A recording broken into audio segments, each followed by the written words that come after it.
भगवंताच्या नामस्मरणामध्ये ही स्थिती जीवाची व्हावी. गवळण फक्त गवळण नसते, गवळण फक्त ऐकायची नसते, गवळण ऐकून फक्त नाचायचं नसतं, गवळण लक्षात ठेवायची असते. गवळण नेमकं काय म्हणते याच्यावर विचार करायचा असतो. भगवंताच्या नामस्मरणामध्ये साधकाची स्थिती व्हावी, त्याच्या डोळ्यातून पाणी यावं, दर्शन करायचंय ना त्याचं. मग सहज दर्शन देणार आहे का तो? काहीतरी स्थिती झाल्याशिवाय तो आपल्याला दर्शन देणार नाही. आणि म्हणून भगवान परमात्मा आपल्या चरित्रातून सांगतायत, त्याच्या दर्शनासाठी आसुसलेल्या साधकाची स्थिती व्हावी. कशी? त्याच्या नेत्रात आसवे यावी, देवासाठी रडावं माणसाने, त्याची कृपा आपल्यावर व्हावी. यासाठी आपलं मन आसुसलेलं असावं, आपल्या डोळ्यात अश्रू यावेत, आपलं अंगाचा थरकाप व्हावा, अंगाला घाम यावा, स्तंभ स्वेद रोमांच स्वरभंग थवैपथो वैवर्ण्यमश्रु प्रलया इति अष्ट सात्विकान्मता. अष्ट सात्विक भावाची लक्षणं आहेत ही. भगवंतासाठी आसुसलेल्या जीवाला ह्या अष्ट सात्विक भावांपैकी एक तरी भाव प्रगट व्हावा, जो आज बाललल्लाचा असणारा प्रगट होतोय. रडतायत, अश्रूही वाहतायत डोळ्यातून, अंगाचा थरकाप होतोय, तापलाय देह. आणि दुसरी गोष्ट, घाम आलाय सर्वांगाला. आणि जेव्हा ही स्थिती पाहिली, एखाद्या साधकाची अशी स्थिती झाली ना, ते पाहायला सुद्धा भाग्य लागतं, पाहणाऱ्याचं भाग्य.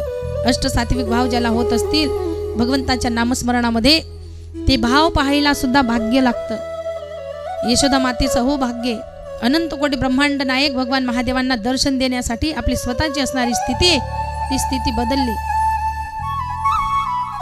किती भाग्य! ती स्थिती पाहिली यशोदा मातेने. एका जनार्दनी प्रेम यशोदेसी मावेना. यशोदा माताच्या अंतःकरणामध्ये प्रेम दाटलं ते ती स्थिती पाहिल्यानंतर. एक जिवाडा असतो भगवंताचा आणि आपला एक नातं असतं. जेव्हा मायलेकांची ताटातूट होते, समजा एखादा उत्सव असावा, यात्रा वगैरे, आणि त्या यात्रेमध्ये आपल्या हाताचा हात सोडून आपलं लेकरू आपल्यापासून लांब जावं, जोपर्यंत ते लेकरू आपल्याला भेटत नाही तोपर्यंत आईची जी स्थिती असेल, जोपर्यंत आईला ते लेकरू भेटत नाही, त्या लेकराची जी स्थिती असेल, ती स्थिती जोपर्यंत भगवंत आपल्याला भेटत नाही, त्याचा अनुभव येत नाही, तोपर्यंत साधकाची स्थिती अशी असावी. जशा दोघांच्या अंतःकरणात ओढ आहे, आईलाही वाटतं आपल्या लेकराला भेटावं, लेकरालाही वाटतंय आपली आई आपल्याला लवकर भेटावी. आणि जेव्हा 4 तास फिरून एकमेकांच्या समोरासमोर येतात, कुणीतरी त्यांना समोर आणून ठेवतं, आणि दोघांची एकमेकांना समोर पाहून जी स्थिती होते, ती स्थिती भगवंताला पाहून आपली झाली पाहिजे. एका जनार्दनी प्रेम. मग ती आई असं म्हणणार आहे का, आजूबाजूला जत्रेत एवढी माणसं आहेत, एवढी लोक आहेत, आणि मी जर माझ्या लेकराला छातीशी धरून रडायला लागले तर ही लोक मला नाव ठेवतील, असा विचार करते का? नाही करत. तिला ते लेकरू डोळ्यासमोर दिसता क्षणी ती सगळं विसरून जाते. या यात्रेत एवढी लोक आहेत म्हणून ती आपल्या समोर दिसणाऱ्या लेकराला धावत जाऊन पकडते, घट्ट मिठी मारते, छातीशी धरते, आणि मनसोक्त रडून घेते. अगोदर त्याच्या मस्तकावर अश्रूंचा अभिषेक करते. ही स्थिती भगवंतासाठी व्हावी आपली. त्याच्या नामामध्ये, त्याच्या नामस्मरणामध्ये, चिंतनामध्ये आजूबाजूला असणाऱ्या प्रपंचाचा विसर पडावा आपल्याला. आणि ही स्थिती आजही होते जेव्हा एखादा तत्वनिष्ठ असणारा महात्मा आपल्याला भेटेल. समर्थ सद्गुरु सच्चिदानंद श्रीपाद बाबांसारखा असणारी परंपरा फार महत्वाची.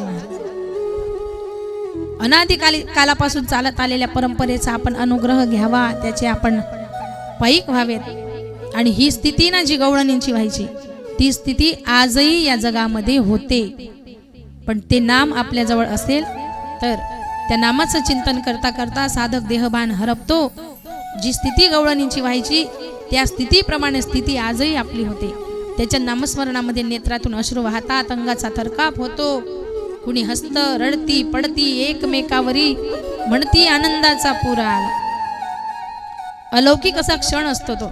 भगवंताची जेव्हा आपल्याला, भगवंताच्या नामाचा जेव्हा आपल्याला अनुभव येतो, तो अलौकिक क्षण प्रत्येकाच्या जीवनामध्ये यावा, यासाठी महात्म्यांनी फार कष्ट केले. जाळून संसार बैसलो अंगणी, संसाराच्या नावे घालून या शून्य वाढत हा पुण्य धर्म केला, अशी स्थिती होती सद्गुरूंची. आणि म्हणून आपण अशी भक्ती कै ऐसी दशा येईल माझ्या अंगा चित्त पांडुरंगा झरत असे. कथा जी आहे ना त्याच्याविषयी आवड निर्माण होण्याचं साधन आहे. कथा कीर्तन त्याच्या नामाची आवड निर्माण व्हावी ही साधन आहे. पण ती कथा श्रवण केल्यानंतर मुमुक्षत्व यावं माणसाला. असं कुठे मिळेल बरं? अशी स्थिती आमची कधी होईल असा प्रश्न आपल्या अंतर्मनाला पडावा.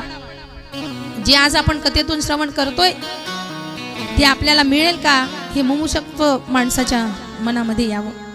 आणि जेव्हा तुमची अशी स्थिती होईल ना, काही मी उद्धार पावेन, काही कृपा करील नारायण ऐसी तुम्ही सांगा संतजन, करा समाधान चित्त माझे, त्यावेळेला मात्र मागे असणारे जे कर्म असतील आपल्या त्या कर्माचं खंडन होईल आणि तत्वनिष्ठ साधूच्या या बोधापर्यंत परंपरागत चालत आलेल्या संप्रदायाच्या पायकत्वापर्यंत तुम्ही पोहोचाल. गवळणींची जी स्थिती झाली ती स्थिती करून घ्यायची असेल तर नामाचंच तुम्हाला अवलोकन करावं लागेल, नामस्मरणच करावं लागेल. यशोदा मातेची स्थिती झाली ते पाहिल्यानंतर एका जनार्दनी प्रेम यशोदेस्ती मावे ना